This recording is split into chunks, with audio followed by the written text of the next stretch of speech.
Now, what did we do during? What are the things that we need to consider after we've posted our job on a job board and we're trying to hire a virtual assistant? There are really two things. I was going to say three, but there are really two things. There are two things that you need to consider. Number one, what questions are you going to ask? So in your interview process, what do you want to know? What do you want to know? Now, I'll tell you what we do.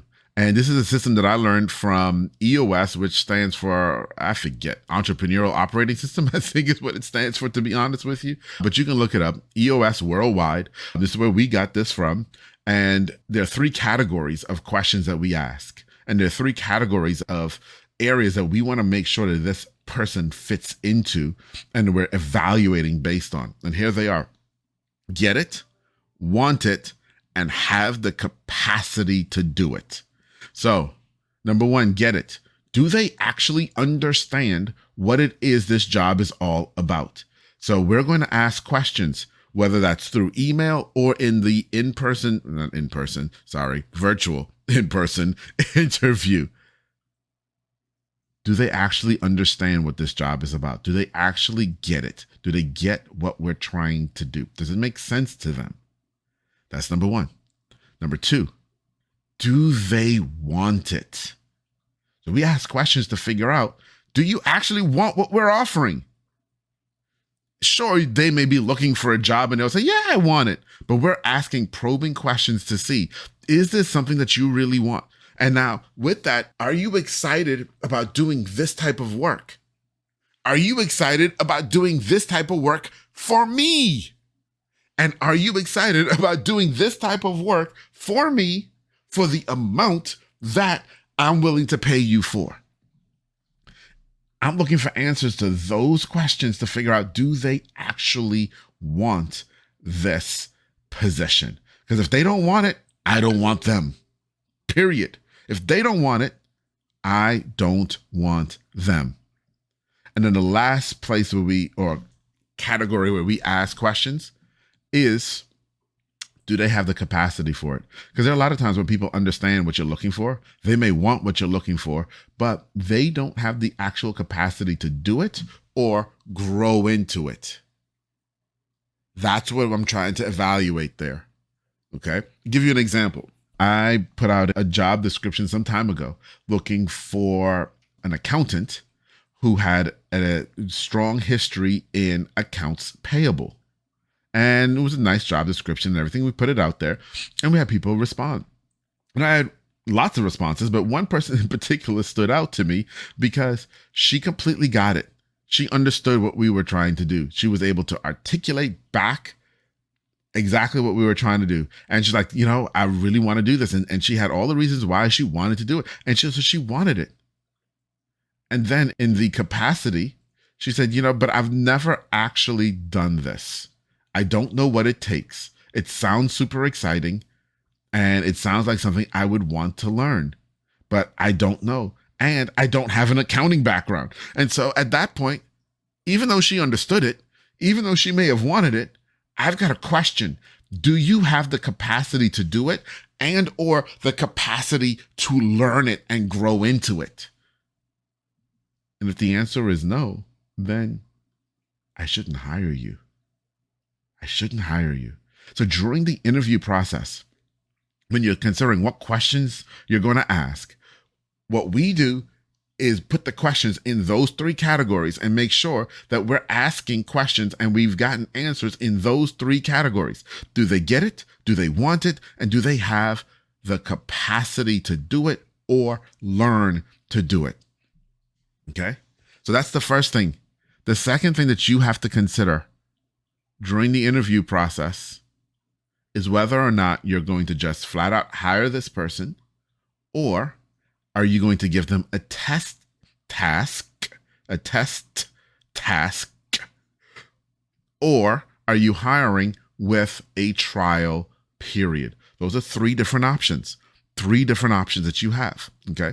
So number one, the flat out hire. So you interview them, you like them, you say, I'm going to hire you, I'm going to bring you on the team, you're going to get started, we're going to start. Great. Wonderful. Not a problem. What about the test task? So for me, and it may be different for you, and that's okay, right? There are some people that I may interview and I may like, but I won't hire you until I've given you a task that tests your capacity. Okay? For us specifically, that would be anything in the creative field, because anybody can talk about, oh yeah, I completely understand what you mean and what you want me to do in this job as a video editor, let's say.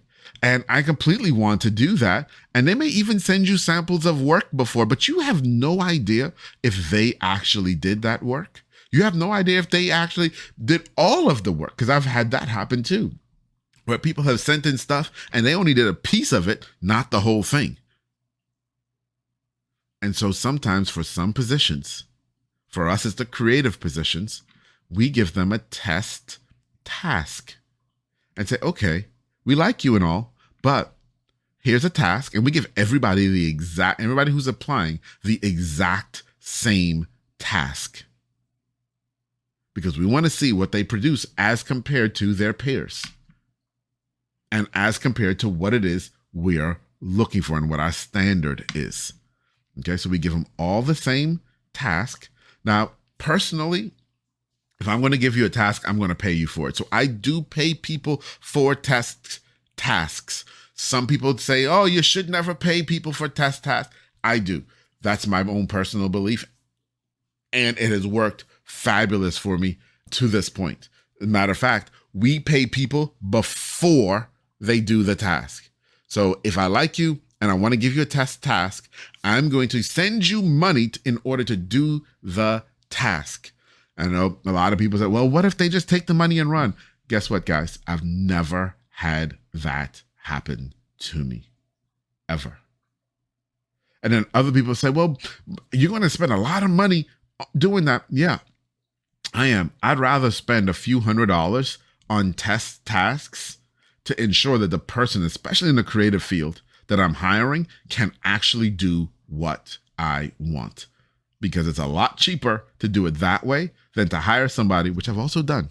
Hire somebody, realize they can't do what they said they can do, and then have to decide, do I fire you and then go look for somebody else? Do I send you to training? What do I do with you now?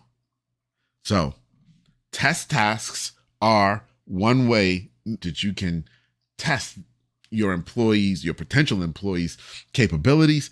And it's something that you need to consider during the hiring process. Are you going to do that? The third option is trial periods. So you can create a trial period, which is similar to the test task, but just over a period of time, right? And you're saying, hey, for your first 2 weeks or however long you want it to be, this is going to be a trial. I'm going to pay you for the work that you do during this trial period. And at the end of the trial period, there'll be an evaluation and we'll decide. And you can, at the end of that trial period, say, hey, I don't actually like working for you. And you can walk away, no hard feelings. Or I can say, I don't like you working for me. And I can walk away, no hard feelings. So that's another way that people do it, is the trial period. I personally don't do trial periods, just me, but a lot of people have had a ton of success. So the two major things that you have to consider in the process of hiring your virtual assistants are, number one, what questions are you going to ask? And I gave you 3 categories for those. Do they get it? Do they want it? And do they have the capacity for it? And then number 2, how are you going to hire them? Are you going to just straight out hire them? Are you going to give them a test task? Or are you going to use trial periods? All of those work and work really well. Just depends on what you want. But those are the things that you have to consider during the process of hiring a virtual assistant.